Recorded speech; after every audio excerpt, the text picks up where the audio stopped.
We were both young when I first saw you. Okay. Welcome back, everybody, to another episode of I the don't Seven know. Figure I don't Medicare know what it Podcast. is about the intro, but sometimes that causes a delay for you, sir. Oh Christian no! has such a fancy microphone, guys, that sometimes the internet can't keep up with the quality. Welcome back to another episode of the Seven Figures or Bust podcast, episode 146. The number one show in the world for growing your insurance business. I'm Glenn Shelton. He's Christian Brindle. Good morning, sir. Good morning. Good morning. We have a doozy of a show for you guys today. We do. Main topic is Insane. things that are things that are dumb about our industry, things that are stupid about our industry. And I'm here for it. I'm super excited to kind of chop I this don't up. know. And I don't know if we have enough time, to be honest. That's how long that list is. To kind of start off a little bit, right, before we kind of jump into that topic,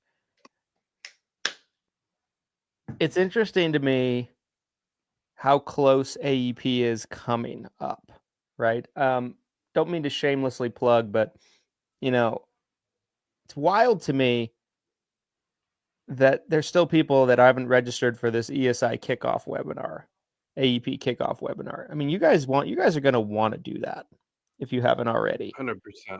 This is going to be a bananas AEP.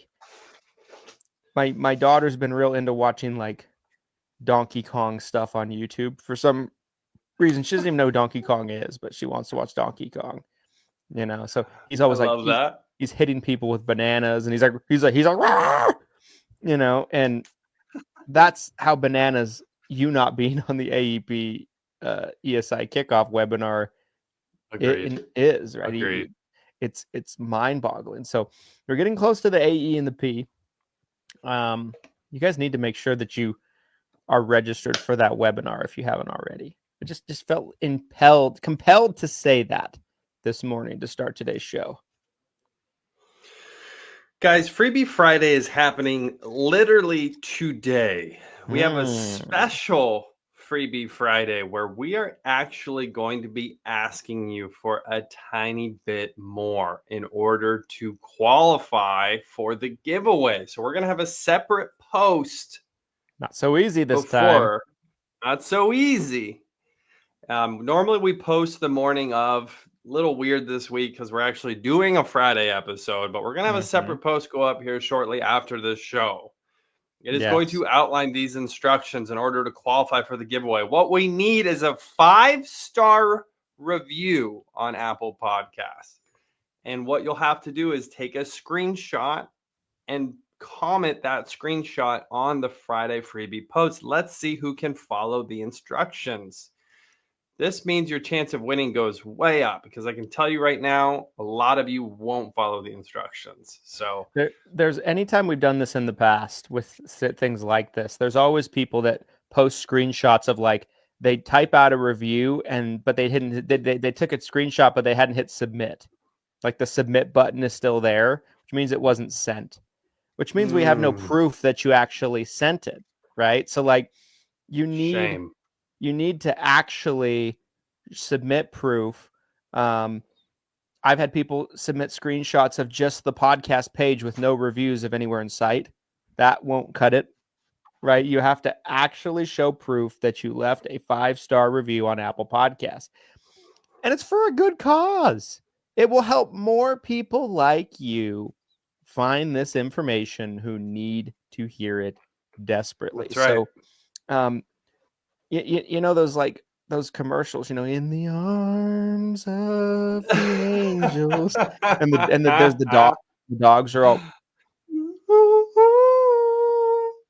for just 25 cents a day. You can keep cats off the street in New York City. Instead of that, though, it doesn't even cost 25 cents a day. It costs a screenshot of a 5-star review. 25 seconds of saying something lovely about us. on the pod, okay? And it will help more agents. You can help an agent. Picture sad, lonely, scared agents out there, and there's commercials going, "In the arms of the angel." I actually want to recreate that commercial, by the way. Like, I think that's gotta happen now. We do. Maybe we'll do that for the ESI webinar. Maybe we'll run that as a paid ad next week. Yes. Did you register yet for the ESI virtual AEP kickoff webinar? Save an agent today. Share this link. Save an agent today. Hang on, is this it? Did you find it?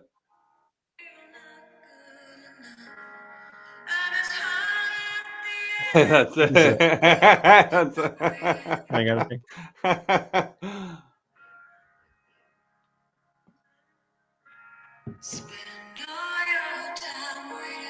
Maybe that's not it. I don't know what to think anymore. Speaking of music. Yeah, that's it. Yeah, that's definitely it.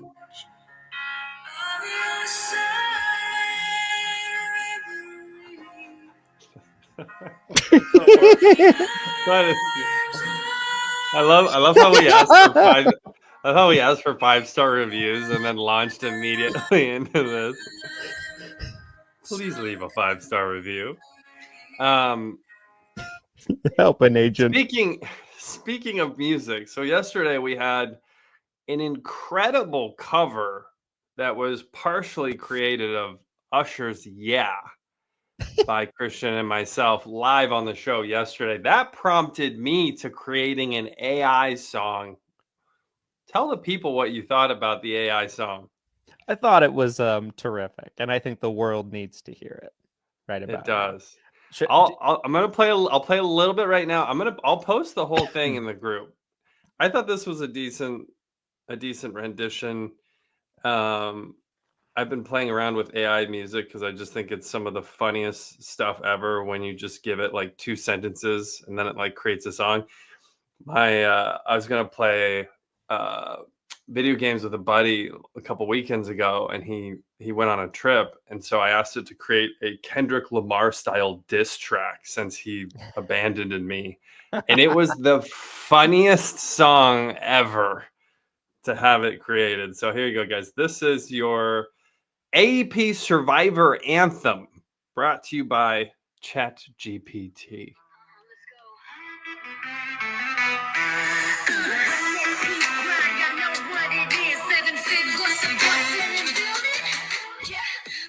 Ringing late night, stacking all the calls. Policies changing, agents filling walls. Every year's tough, but this one's insane. New rules, new plans, it's a whole new game. Stress on high, but we push through strong. Clients need answers, can't steer them wrong. All right, we'll have more. There'll be more later, but clients really need answers, can't steer them wrong. Stress on high, but we push through.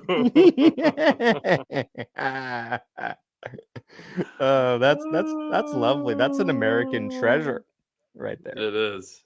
It is. Kind of already talked about it a little bit. I don't want to beat a dead horse, but the sponsor of episode 146, guys, is the ESI virtual kickoff webinar. If you have not registered for it, it's free. It is an all-day event, September 8th.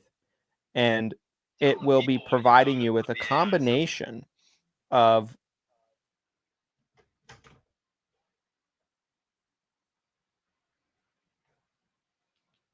still grow at the same time, how to fill your pipeline, how to have the lead flow that you need, but also a very high overview of what a lot of the biggest carriers are doing for 2026. It's a combination of the best of both worlds all around. So, we have United presenting, Humana, Aetna, Devoted, Molina, HealthSpring, formerly known as Cigna, and Physicians Mutual. So, along with Glenn and myself presenting. So make sure that you register for it while you can. Spots are limited. There's already over 1,500 agents that have RSVP'd. So make sure that you RSVP and you're there. You make it a priority. If you don't make it a priority, I don't feel like you really care about having a good AEP. I'm going to say that right now. True. That is true. That's very, very true. All right, let's shift gears into the main topic at hand. And that is things that are just stupid in our industry. And kind of what inspired this was I was a little irritated about Medicare Advantage certifications yesterday. So I put a post up in the group complaining about it, as I do from time to time. When I'm upset about something, I complain. I bitch about it. Okay. Fair. And it seemed like everybody was kind of in agreement with me and echoed my sentiments. And I'll kind of read the post for those of you that might have not seen it. And I think this is a great place to start in terms of things that are stupid in our industry.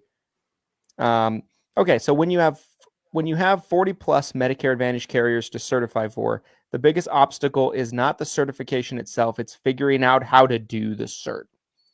Our team at ESI has spent hours upon hours upon hours, maybe 10 hours plus, trying to find out how to do some of these certs for me to do What a them. waste of time.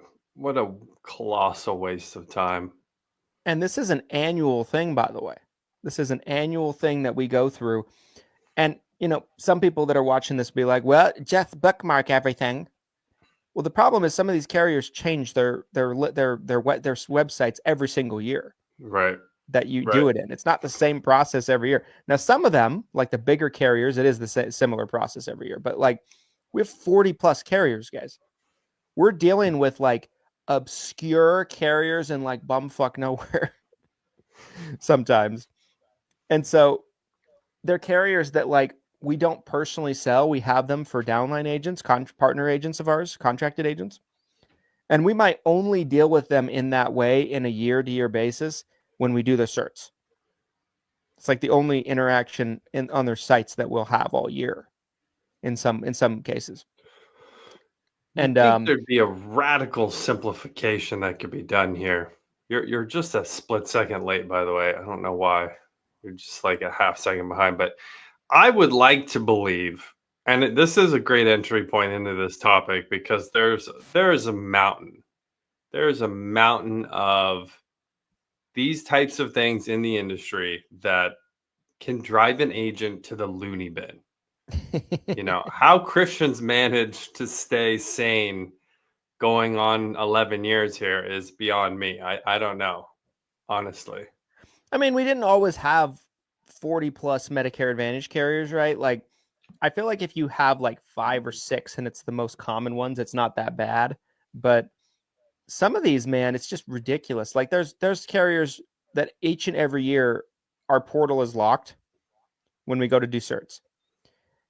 You cannot forget the password. You can try, but it's like it won't work. Like the email never comes, you know what I mean? And from there, the only thing you can do is call the carrier. Well, in this carrier I'm thinking of, you call the carrier, you leave a message, they never call you back. I'm still waiting from calls from 3 years ago for a call back. They just don't return your call. And so then you have to work with the upline and everything. It's impossible to get to the cert in some of these cases. And they change the website every year, right? So it's like bookmark it. There's a new website every single year. They change it. It's a new website. The old website is like a disconnected domain or something like that. It's beyond stupid. And then the other thing is like all these tests are 90% the same material. You're several seconds behind again. I don't know why your microphone's fighting you today, but it fixes and then it goes haywire on you. Yeah, and I saw a comment on there too on the post. Someone was like, well, you should only have 6, or I only have 6. I'm doing it right. It's like, well, when you're a national FMO, you're not an FMO, right? When you're a national FMO, it's a different ballgame, right? Completely different story. Mic check. Is it better now? Yeah. Okay. Yes, and so it's one of those things where even if you only have 5 or 6 carriers, the ACA side of things has it right to where, for the most part, the vast majority of ACA carriers, you take a federal FFM certification, and that's it. Now, state-based exchanges, states are totally separate, but for the most part, you're not having to do a certification for every carrier plus a federal one, like an AHIP equivalent, right? It should be that way. You should be able to just do one cert like an AHIP thing, and that should satisfy everything with every carrier. It's so dumb that you have to do AHIP plus their cert. It makes no sense. It's redundant. It's all the same information for the most part. And it makes no sense. It's beyond stupid, and it's wasteful. It's wasteful. Yes. Speaking of waste, one that comes immediately top of mind for this topic is paper applications. Most of the time, if you're signing up for a service or a program, I mean, yesterday I signed up my kid for basketball for the fall. I don't think there was. Already? I know, isn't it crazy? It's we're right there. Man. But like there was no paper. It was all on the computer. It was all an electronic application. The fact that we still, and then not everybody, I understand there's a lot of telesales agents who never touch paper apps now, and I get that. But if we still understood how much paper app was going on in the industry, I bet it would be a mind-numbing stat if we knew how many paper applications were being issued as policies every year. It's probably still massive, I would guess. I guarantee you there's a lot of fax machines that are behind those paper apps as well. Again, a technology that was popular in the 1970s and 80s, right? I mean, there's from a technology point of view, this has always been one of the slowest industries, it seems like, to adopt. I don't know. And it's like, why? You know, is it like security? Are they worried? What, you know, was that why? Like, and don't get me wrong, it's come a long ways for sure. It's come a really long ways. The pandemic has definitely sped things up significantly. You know, 2018, 2019, we were in the dinosaur age still.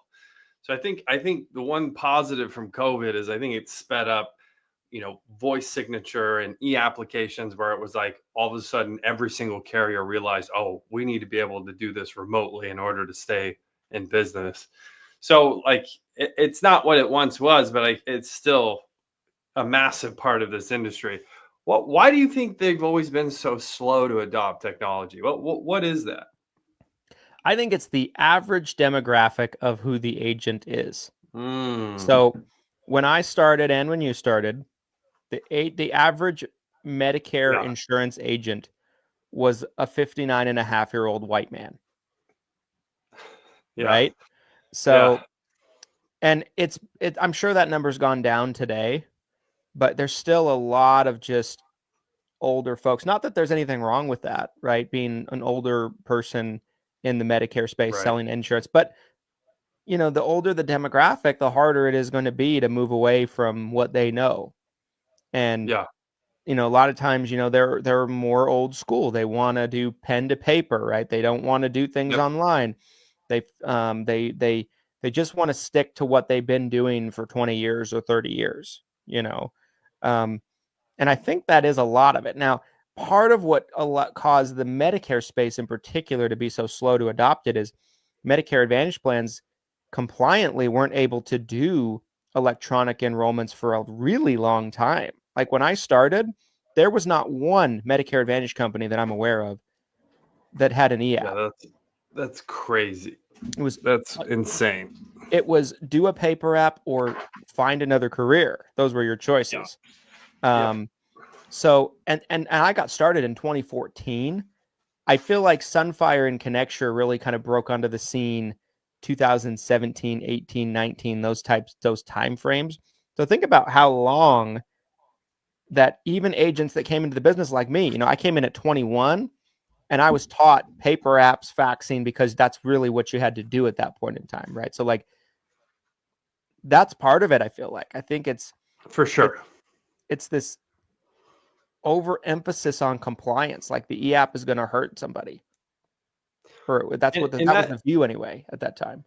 So yeah, maybe the part of it is I do think the age has probably come down a little bit, probably not a lot, but the older demographic has also gotten more comfortable with technology. And then I think the carriers have started to put it together. But yeah, I think compliance was probably a big part of the concern. Also, it's, from their point of view, I guess the investment of having to create the infrastructure for that, right? They built this whole infrastructure around paper applications and then they had to go back through and rebuild it. I know to us it seems crazy when like everything we've done growing up, right? I mean, we're millennials in case you guys couldn't tell. I know we're both bald. We look like we're in our mid 60s, but we're actually in our 30s. We're proud millennials. That's quite the confidence boost for the rest of my day.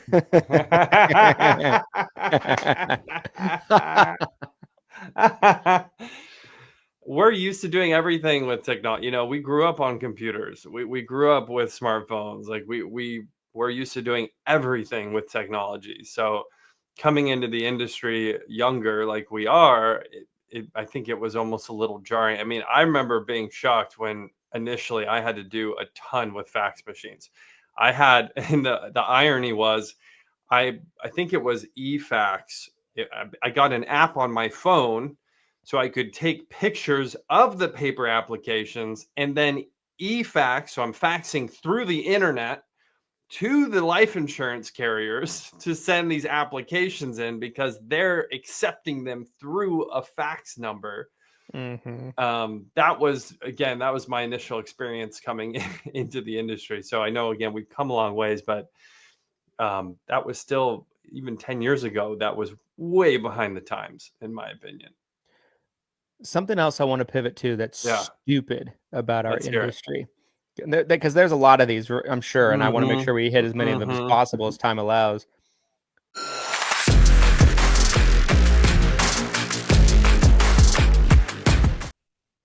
With hundreds of insurance agents and agency owners at the event, this could not be a better opportunity to spotlight your business. If you're looking for a sponsorship opportunity and where to spend your sponsorship dollars this year, the 7-Figure Medicare Agent Summit is the spot to do it. You can have your own booth. You can network with agents. This is the 4th annual summit, so there's going to be a lot of agents there and a lot of agents who are looking for help from vendors for leads, educational vendors. You could have a software tool. There's so many great vendors that we've had in the past, and we're looking at a lot of great opportunities for businesses to sponsor at the 7-Figure Medicare Agent Summit. So if you are looking for a sponsorship opportunity, make sure to check out 7figuresmedicareagentsummit.com.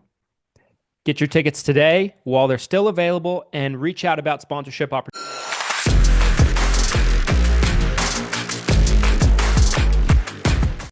Scope of appointments. Ooh. Scope of appointments are stupid.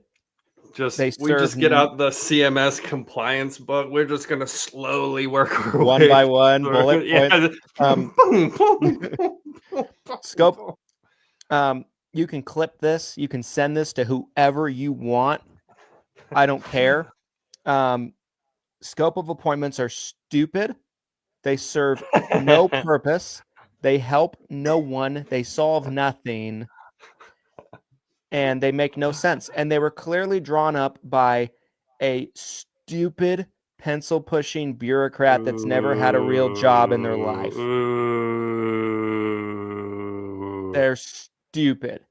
They're the definition of stupid. And the 48-hour time period. Tell us how you really feel. I've said this many times, right? And I actually, my dad told me this when I was young and starting in the business, and he was training me. And I've held on to it because I think he was dead on. My dad and I did not agree on a whole litany of things when I came into the space of how to do things. But this is one thing we always were in agreement on. In America, you can buy a car, you can buy a house, you can buy all kinds of things. You can buy stocks, all types of things that have giant loan, tremendously more, if not equal, ramifications financially to buying a health insurance policy, which is what a Medicare Advantage plan is. And you don't need anything like a scope of appointment, and you don't need to wait. You don't need to sign 48 hours. You don't need to sign it 48 hours before and then have a cool down period to make sure you really want it. That is anti-capitalism. It's anti-business, and it's anti-consumer. Bad for everybody. Bad for everybody. Everybody loses, and anybody that thinks the scope of appointment is a good idea is a pencil-pushing, stupid person.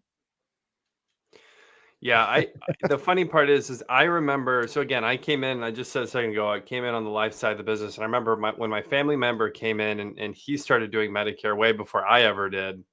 And he brings up the 48-hour rule to me. And I remember being like, wait, what? Like, I was so baffled by it. I was like, you can sit down with someone but then you can't sell them the insurance plan. Like, you have to come back 48 hours later. And he's like, yeah, but I got the scope signed. And like, he was feeling good. He was feeling good about getting that scope signed on the appointment. And I'm just like, I just remember thinking that, you mentioned, like, you remember when Michael Jackson died. I remember vividly when I heard 48-hour rule the first time. I remember literally exactly thinking it was the dumbest thing. I'm like, it's just hurting business. It's hurting business for the carriers. It's hurting, the speed of a beneficiary being able to get a policy. It's hurting agents and brokers and, agencies. Ironically enough, with all of the compliance that we've seen kind of roll back, because we've seen a lot roll back now over the past 6 months, which we kind of, if you followed the show, we did speculate that we would see that. So, hats off for us for that accurate prediction. 48-hour rule did not get rolled back. It's still here. Mehmet, are you listening at all to anything? He's very quiet, you guys. I'm sorry. Agents complain a lot about call centers, right? The scope of appointment, the way it's structured, helps the call center. Yep. Because the 48 hour is waived if someone initiates an inbound call. A lot of call centers, that's how they're generating new business these days, is through marketing, advertising, maybe internally, maybe with third parties, but they're generating inbound calls, which waive the 48-hour rule.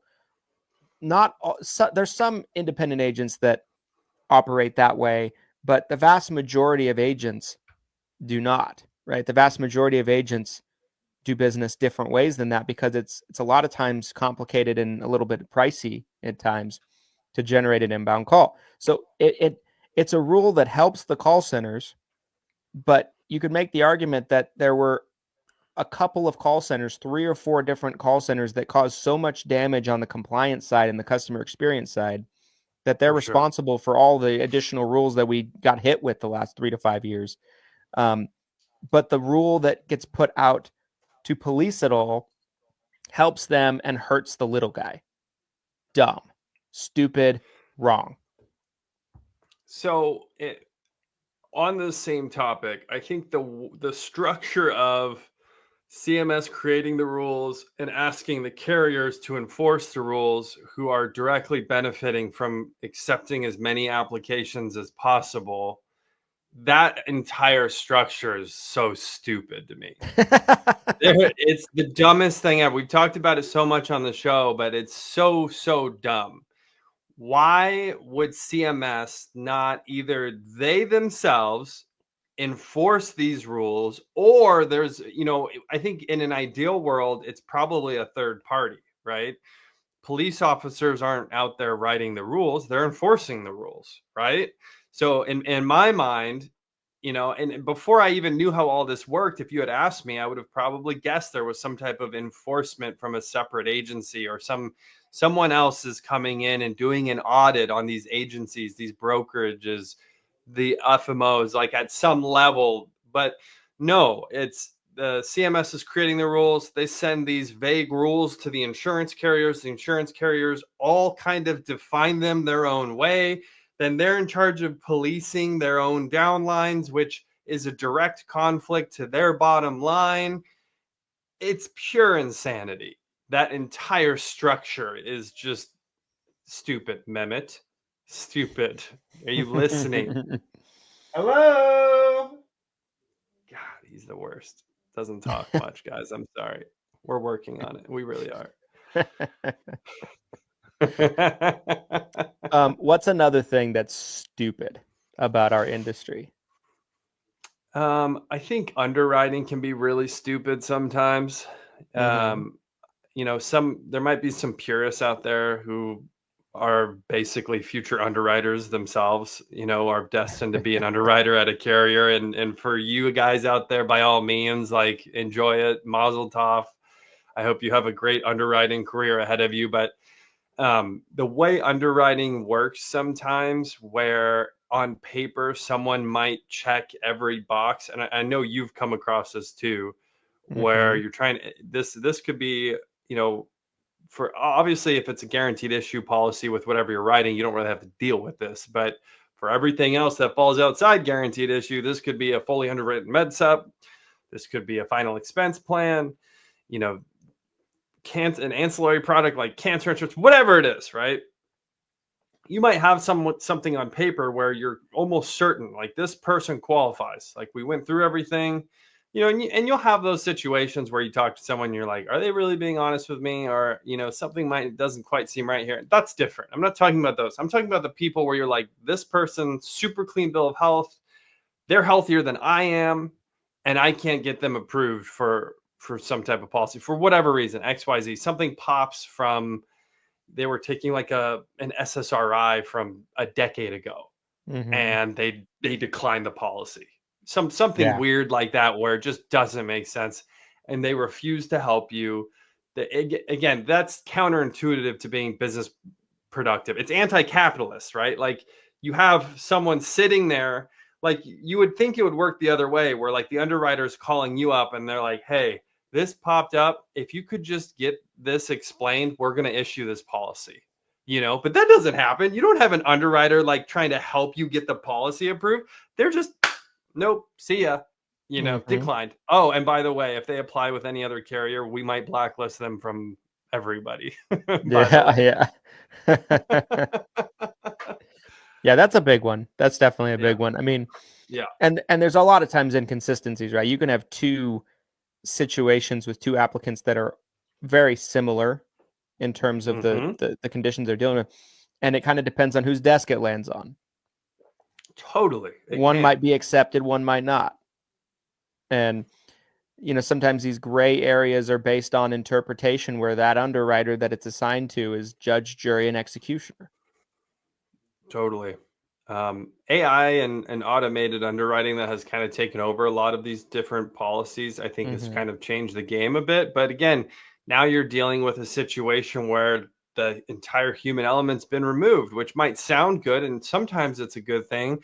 But then there's other times where, again, you're getting that kind of automatic decline, and you might not even be able to get an explanation why, because the Mm-hmm. algorithm just picked something up and decided to say no, and that, in my mind, can almost be worse. If Yeah. I were to create like the dream carrier, it would be like the underwriters were previous agents, and they're like Mm. salespeople.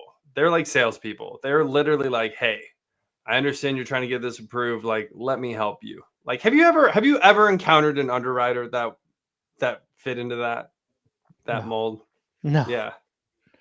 No. They're always pencil pushers. I've been told they exist. I've been told by fellow agents that they're out there, but I have yet to personally interact with an underwriter. Same. It just sounds like Satan. Underwriter, like Undertaker. Like, it just sounds like the worst name. Like, I'm an underwriter. I'm under the surface. And yeah, you're a producer trying to write at the top level. I'm underwriter. I'm under that level.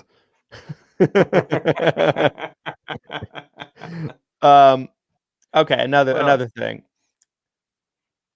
Propaganda in our industry is full of it. mm, FMO propaganda,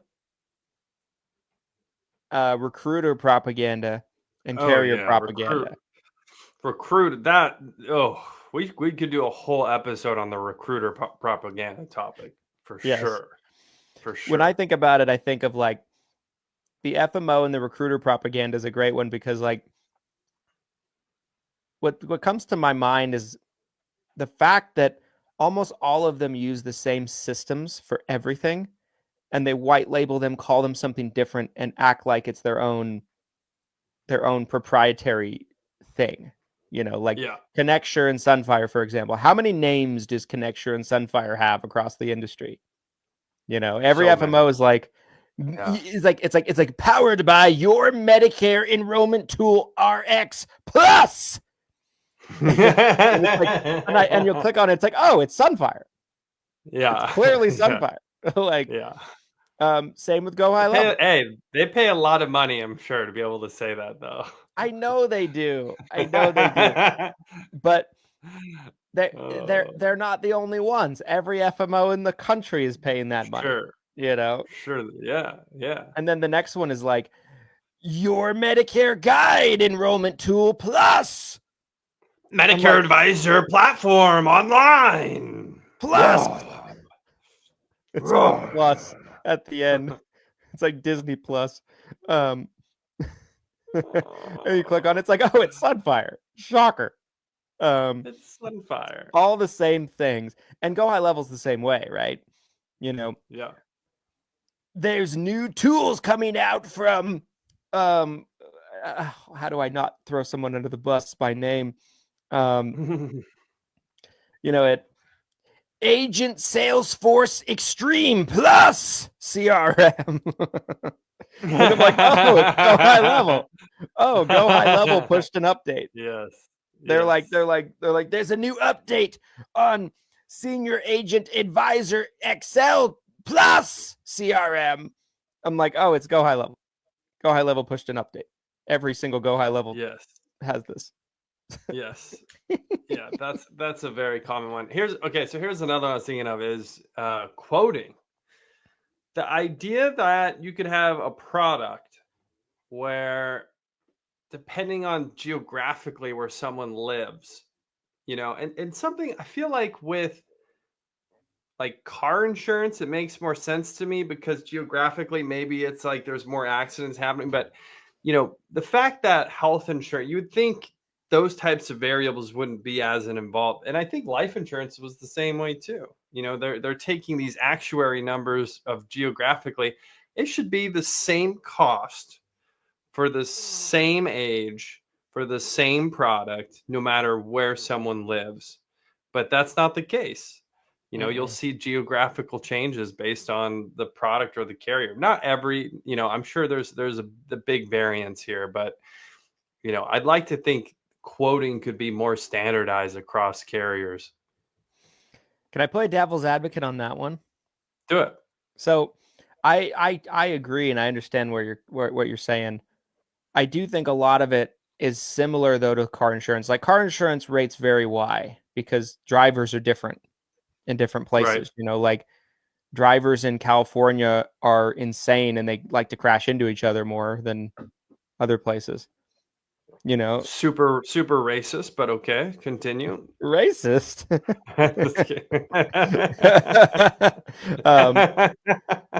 But anyway, like more accidents, right? More accidents leads to more claims.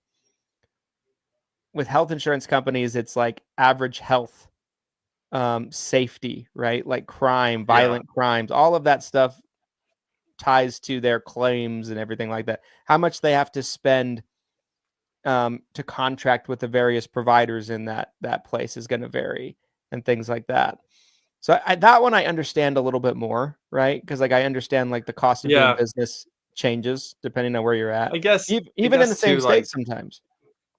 You know, thinking of like pollution being a factor potentially in some areas, but you'd think there'd be a way to somehow streamline it more. You know, maybe there's a way where everyone's being charged a little bit more, right? They're doing that math on the back end. Yeah, and it's like some standardized. And then it's maybe, but then maybe it's not fair to the people who live in areas where cost of living is lower and cost of healthcare is lower and they have better networks, but it can just complicate things for agents, especially newer agents. That's what we see a lot of, right?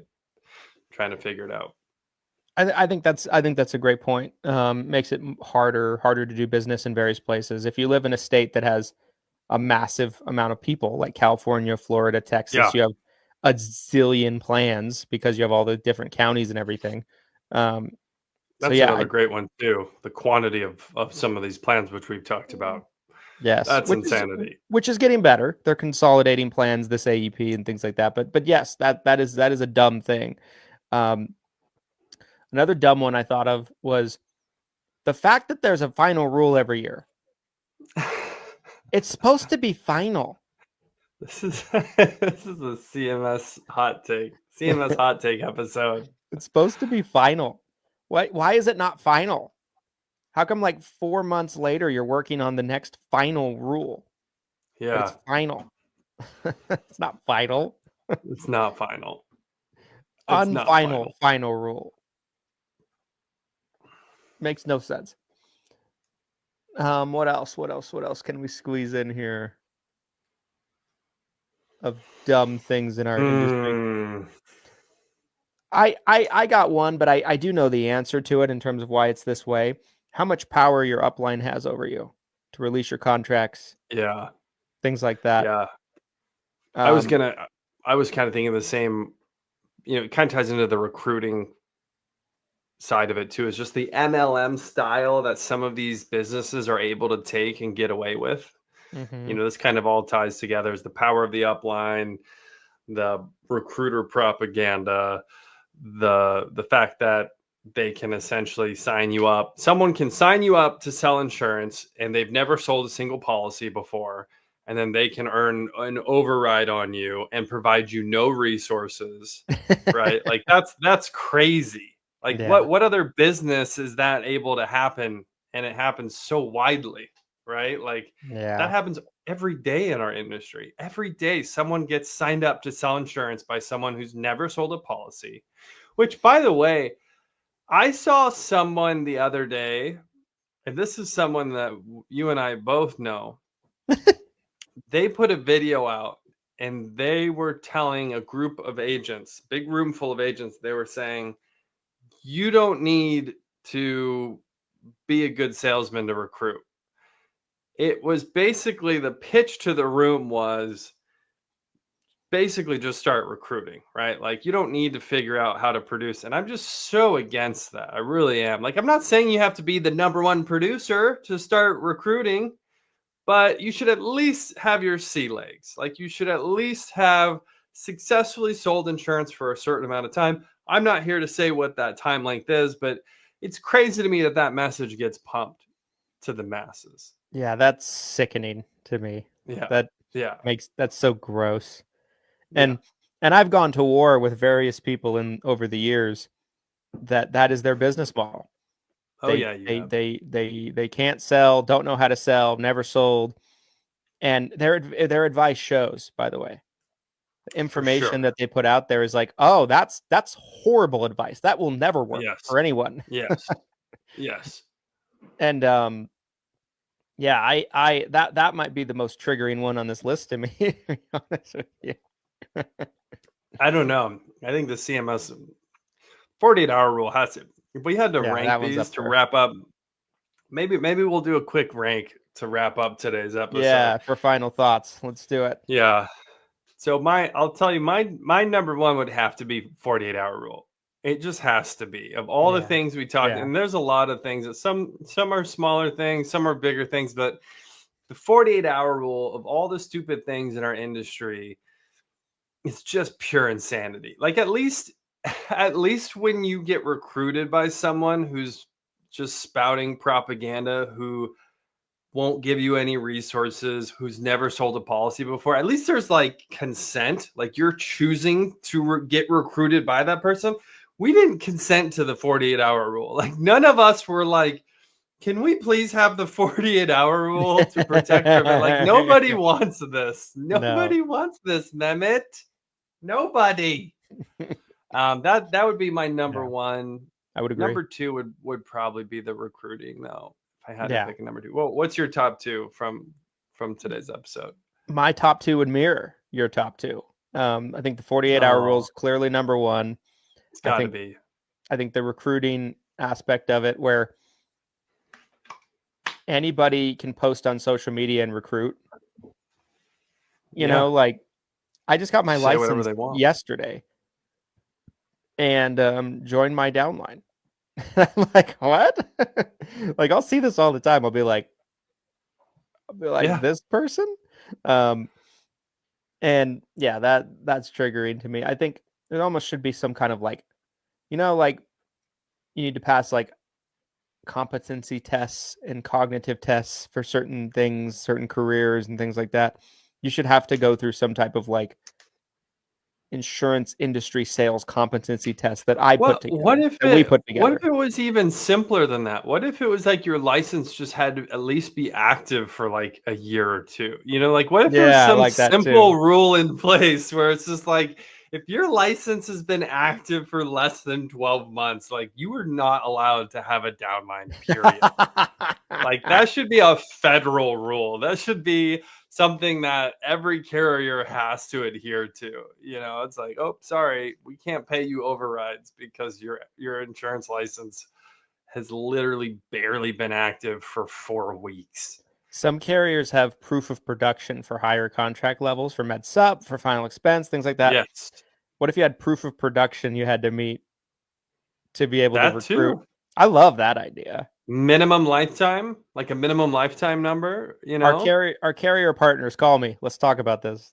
Let's talk about it. Let's talk about it. I will help. Let's talk about it. I will help in any way I can put this into fruition. Proof of production to recruit. I like it.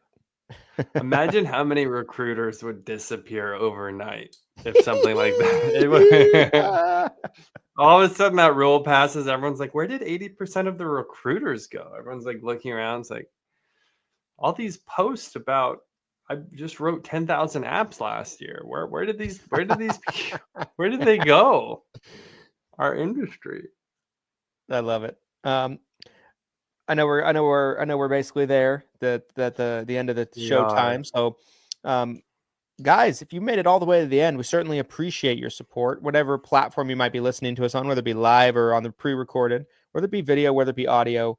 Thank you for watching all the way to the end. Make sure to give us a 5-star review on Apple Podcasts to be entered into Freebie Friday, and post the screenshot showing you did so to be entered in. There will be posts in the Facebook group later today with instructions on what to do right after this. Yes. And of course, like, comment, subscribe, and we will be back with another episode. Here's to your guys' massive success, and we'll see you on the next one. Thanks, everybody.